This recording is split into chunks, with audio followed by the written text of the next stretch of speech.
What's up, everybody? How's it going? I'm Brad Dollar, producer, engineer, and coach. It's great to see you. Welcome back to the channel. As you probably know, this channel is very music focused, and a big part of music is releasing it. I've been putting out music and contributing to the releases of others for a long time. In doing so, I've been lucky to be part of thousands of rollouts of songs and have seen as well as tried a ton of different strategies. But one of the hardest parts about releasing music is knowing exactly when to do it, what month, what day, what time. It can be so overwhelming that you create roadblocks for yourself that make you wait too long to release your music or just not release it at all. However, amidst all this flux, there are some core pillars that will help you design a strategy and a release schedule that will best suit your music and your audience so that you can maximize all the effort and time you put into your art. So in this video, I'll distill the key points from my experiences of releasing music that will help you design the best strategy for yourself and your songs. But before we get started, if you can do me a huge favor and smash the like button and the subscribe button, that'll let the YouTube algorithm know my little tiny channel exists and to bring this information to more creators and artists just like yourself. I thank you so much for doing that. Seriously, it means a lot. Without further ado, let's go. Before we get into nailing down an exact time to release your music, let's chat about three main points that I think are core pillars to any strong release strategy. First things first, when it comes to picking the perfect time to release your music, the best thing you can do is to not even pick a release date until you can feel that your music is almost done, or at least that it's on the way to the finish line. Speaking from personal experience, you really don't want to set an arbitrary release date and then have to stick to it, forcing your music to be done by that certain point, forcing your art, forcing the mixing, forcing all these aspects to come down in this funnel at this arbitrary date that you set because it seemed far enough in the future when you picked it. But the reality is, sometimes when you make music, you can't predict when it's going to be done, you can't predict how long things are going to take, and if you fold in certain collaborators like certain producers or writers, it might just take a while for them to get onto your music and be a part of it. And so you really want to give yourself as long of a runway as possible to make sure that you can develop your art as fully and as best as you can. One example of this going wrong a lot of times is artists will start making music in the winter and set a summer release date thinking they'll be ready by then. But a lot can happen between January and June. Look at 2020, look what happened in March. No one saw the pandemic coming. And so if you set a release date for June in January, you would have been really off because we lost a lot of time to everyone reorienting themselves and production schedules got really messed up, not to mention manufacturing of things like vinyl was completely off the grid. So anything can happen and make it so that date you set for release is all of a sudden just not going to work. And this might seem like, well, Brad, you can just change the date. But if you're being serious about your art, of course you're going to start thinking about graphics and release schedules and maybe a little bit of like promo and press. And maybe you're going to run some like Instagram ads, and all of that requires you to plan for it and schedule for it. And so you start picking these dates and times before you're even ready. Well, you're really just going to set yourself up for failure. So the first key point, the first core pillar, no matter what happens in technology or releasing music, is just wait until you're fully ready to put it out. It's okay if it's fully done, fully mixed, fully mastered, sitting on a hard drive, ready for you to release while you stack up all the other assets. That's totally okay. Don't let anyone force you to put anything out. Don't let anyone tell you time is racing, we got to get it out now. It's up to you. It's your art. And if you put your energy and love to it and it's original and it feels vibrant, then there will always be time and space for it when it shows up. So don't just pick an arbitrary release date and wait until you're in sight of the finish line with your music before you're like, okay, this is when it's going to come out. I promise you this will make you feel so much better about the creation process and then give you much more energy and preparation for the release process.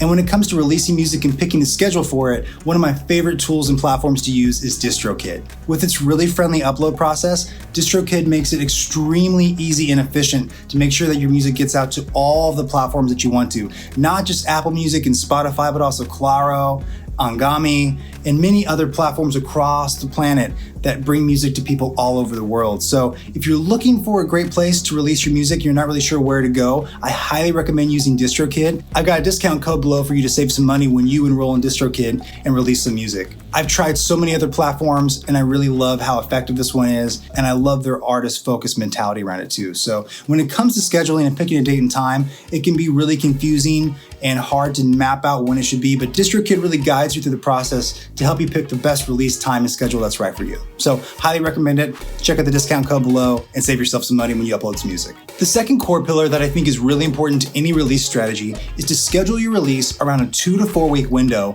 where you can really dedicate your time and energy into promoting it, talking about it, and sharing the music you just released. I'm not saying you have to like abandon your job and your family for 2 to 4 weeks and just be at your computer or be out on the street with flyers. I'm not saying that, but whatever time that you're usually putting towards maybe creating or working on other elements of your music business or your craft, put that time in that first 2 to 4 weeks after your release into promoting it, talking about it, going into comment sections and dropping links, going on message boards and telling people about it, making YouTube videos, getting on the phone and calling anybody you can and telling them about it. There's this energy that comes along with the initial launch of a release, and you really don't get that back. You don't get that excitement from yourself or the people around you back. So you really need to maximize that time, and part of it just means you need to be very, very attentive to it. So by this, I mean like try not to schedule any vacations around this, try not to schedule any immediate tours or shows right as the music is coming out, and really just think about all of that time you put towards other elements of your craft. Think about how that can all be allocated towards focusing energy and attention on the release in that first 2 to 4 weeks when it comes out. Now, to further this point, the reality is you should have this mentality in some way or another for the duration of the lifetime of your music, which is your lifetime. All of that energy and time you put into the beginning of promoting it and getting it ready will give it legs into the future. Remember, as music creators, the stuff we make, the music itself, is one of the biggest assets we'll ever have in our lives in terms of an investment of our time and energy actually showing up in a tangible form. So I highly recommend the first 2 to 4 weeks of when the music comes out that you plan to really be present with it and to use all your free time that you would have spent on creating music to actually help the songs you just finished and put out to flourish. And lastly, before we get into what I think is the exact best time to release music, the last core pillar that will help you in your release strategy is to understand the most important signals about when should always come from your fans and your audience. Listen to what they want. Pay attention to when they're active on your social media, when they're active on your YouTube. Try to find those threads where they're always showing up and build your release strategy and your timing around that. Whether this is your 10th release or your first release, look at the data and the analytics around your followers. If this is your first release, your followers and your audience are probably going to be the people who are already part of your current social media networks. So this still applies to you. Don't think just because you haven't put out music that you don't have any fans. That's not the case. You have a lot of people around you. They just need to be made aware of it. So one of the best ways to make them fully aware of it is to really understand when they're paying attention to what you're doing. So go into your analytics, whether that's on Instagram or it's on TikTok or it's on YouTube, and see when people are really showing up and are present. Now, looking at the analytics may give you an exact time and date, and it might not, but it will at least give you a range of time to understand when they're really there. Use your data and your analytics to understand your audience and create a process of elimination for yourself to really understand what's going to best serve them. The most important part of all of this is people. Without people listening to this, without people paying attention to what you're making, things like the Spotify algorithm and the YouTube algorithm or playlist makers or blog writers, they're never going to care about you at all if you don't get some ears on it. So the first thing you can do is tap into the audience you've already built for yourself, even if it's just 1 or 2 people. Make sure that what you're putting out is really going to land in their lap first. Sometimes we get so eager to go get new fans and get new people into our fold that we forget about the folks we already have around us, which, hi subscribers, hope you're doing great. Thank you so much for being here. Couldn't do this without you. It's really important to think about those people who've already come around you. And, maybe your goal is to reach another audience that you don't quite have yet. But if you don't serve the folks you have in front of you right now, you'll never get to them in the first place. So the last pillar about selecting a release strategy and a time is about paying attention to the people who are already around you and already listening to what you're doing. There's so much information there and an eagerness from them that you can tap into to really give the first push and the first launch of your music some great speed and great momentum. Okay, so those are the 3 main points. Let's get into exactly when you should release your music. Firstly, let's zoom all the way out and think about what year. It's really, really important for you to know and to feel encouraged by that this is like the best time to ever release music. There's never been an easier time. There's never been a more receptive audience out in the world. There's never been as many platforms, and there's never been as many access points. So in terms of like the macro, the year, the when, like this is one of the best times in human history to be making and releasing music. So congratulations, you are literally in the gold rush.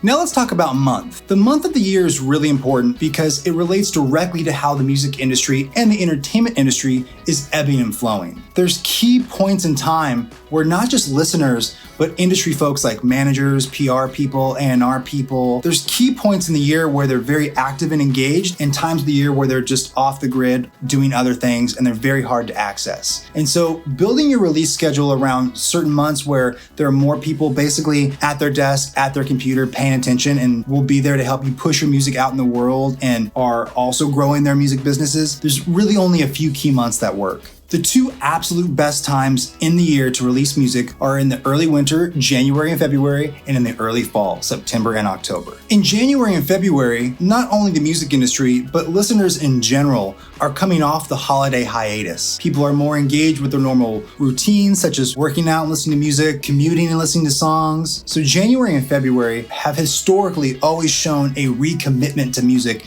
by the populace. This is also the time when the music industry is gearing up for the rest of the year. So they're really trying to get projects underway, really trying to grow things and create some momentum for the rest of the year to succeed. So in January and February, it's a lot easier to get people to hop on board with projects, and it's a lot easier to get their attention because, well, everybody's looking for a new project. So January and February are awesome. The other great time is September and October. Because the chunk between February and September is kind of a dead zone, when September and October comes around, after touring's kind of ended and some of the hype of earlier releases in the year has faded out, September and October becomes a time of re-engagement in music. And in terms of the industry, September and October signals, okay, the year's almost done. We need to make whatever records we were gonna make. We need to finish whatever mixes we were gonna finish. We need to get music out. We need to promote. We need to get tours going, yada, yada, yada, yada.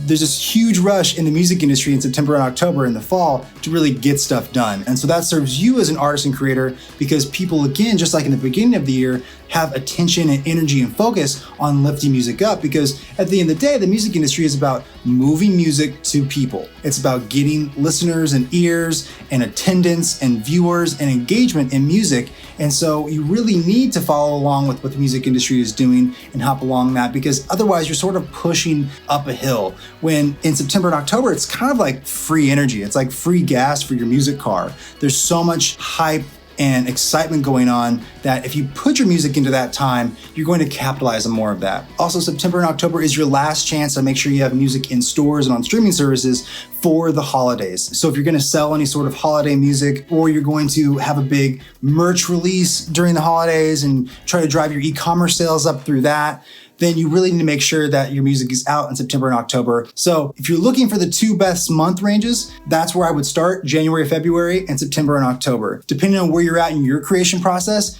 either one is going to work really great for you. So you're never going to go wrong with those. And absolutely, without a shadow of a doubt, the worst month to release music ever is December. Especially in terms of the industry, everyone's just kind of off the grid. No one's paying attention. No one's really listening. And that week around the holidays, people are so enamored in like different activities and doing different things that really paying attention to new releases or adding something new to their playlist or going and buying your record, it's just probably not going to happen. At least not on the level that it would if you just waited a few weeks later in January and people are more attentive and paying attention to their Spotify playlist and their email lists again. So really, at all costs, even if you're like, okay, Brad, you're wrong, I'm gonna release something in April, I'm telling you, don't release anything in December. Save yourself the time and energy, unless it's like a really special thing to you, and like your birthday's in December, you're like, I wanna put it on my birthday. That's fine. I mean, really, there's no rules here, but remember that there's way less engagement in December. So if you're picking a month, highly recommend January, February, or September, October. Okay, now that we've got some target months picked out, let's talk about the best day of the week. Historically, Tuesday was always the big release day for pretty much everything. In fact, it was called Global Release Day for the longest time. Everything from CDs to DVDs to records, it all came out on Tuesdays. But ever since streaming got so popular, Friday has really become the biggest day for releasing music. So Friday being the release day is really just kind of a music industry thing. There's really no reason for it except to give artists and their teams more of a chance to measure more plays before the next week's charts come out. So Friday's a great day to release music, especially if you are not really particular or you really don't care. You just kind of want to get it out in that week at some point. Go ahead and pick Friday. It's totally fine. But I want you to understand that on that Friday, all the other music in the world is also going to be coming out, including the biggest stuff. So let's say you're a pop artist and you kind of sound like Doja Cat, and you put out a record the same day as Doja Cat. It doesn't matter that literally the same fans may like you and want to be a part of you. Doja Cat's music is going to outrank what you put out. People are going to listen to that first. And if they have enough time and enough energy to listen to another record after Doja Cat's and they get to yours, great, you won. They're in the mood for it. But for a lot of us, we only have a certain capacity to listen to any amount of new music at one time. Listening to 5 new records back to back to back very intently and critically and really absorbing them, it's time consuming and it takes a lot of energy and emotion versus, like if you spread that out over a week, it'll just sort of happen and that music will be in you. And at that point, it doesn't really matter. But if we're focusing on picking that best day where people's attention is present, just know that you're going to be competing with every other big artist in the world when you put your music out. So what that means for you is maybe you pick a Wednesday, maybe you pick a Thursday, maybe you pick a day that's not Friday. There's really no rules with release strategy and release timing. And again, going back to our third key pillar, when you really pay attention to what your audience is doing, what your audience really wants, and you let that inform you, you may realize Wednesday's the best day. Like all of my fans are online on Wednesdays for some reason at 3 o'clock. So I'm going to make sure that my music is up on Wednesdays. So it's really important for you to take all of these things into consideration to make sure you give yourself as much opportunity as possible when that music first comes out for as many people as possible to hear it. And lastly, let's just talk about the best time of the day to release the music. This one's really easy. Unless your fans are night owls, 10 a.m. to 3 p.m. is the sweet spot. When music comes out, when honestly anything comes out in the middle of the night, a YouTube video, a post, a movie, music, people just don't receive it. And that first 8 hours, honestly that first 60 minutes after something comes out is when the algorithms on all these platforms are really, really paying attention. They are all looking at that immediate engagement that comes right after something is posted. So going back to our schedule your 2 to 4 weeks of time to nourish that music when it comes out and make sure you can support it. When you zoom down to the exact time of the day, this is why, because we need to show the algorithms, we need to show the SEO on the internet, we need to show as much of the viral infectors of content as possible that there's actually something worth looking at here. And because there's so much music and art and content being uploaded every single second, without that big grassroots push to come to your music and bring some attention to it, it's going to be really, really hard for you to stand out. Because it might seem cool to, release your music at 1 a.m. so when folks wake up, it's already ready for them to go work out to. But the reality is you miss that whole, 7 to 8 hours and they're still asleep before they get up at 8 a.m., 9 a.m. and start working out. So really think about putting your music in the most prime time spot as possible where people are really present online. So I highly recommend selecting any time in that 10 a.m. to 3 p.m. window to put your music out. Just make sure that you get it in that window. All right, well, that's what I got for you for now. I hope this was helpful for you to decide when to release your music. There's really no rules when it comes to putting your music out, but I hope that this gave you a frame of reference to help you narrow it down and pick the best time for your music to come out to the world. Be sure to check out my link to DistroKid if you're still looking for a place to release music. You need a platform and a tool to make sure it gets on Spotify and Apple Music effectively. I highly recommend DistroKid. It's really easy to use, and the link below will save you some money. So if you have any questions at all on how to release music, any questions about this video or timing, leave some comments below. I'd love to help you. And if there's other information that you want to know about releasing music and how to make sure your songs have the best chance possible to stand out in the world, let me know and I'll make some videos about that for you too. So thanks for being here. Until next time, see you soon. Bye-bye.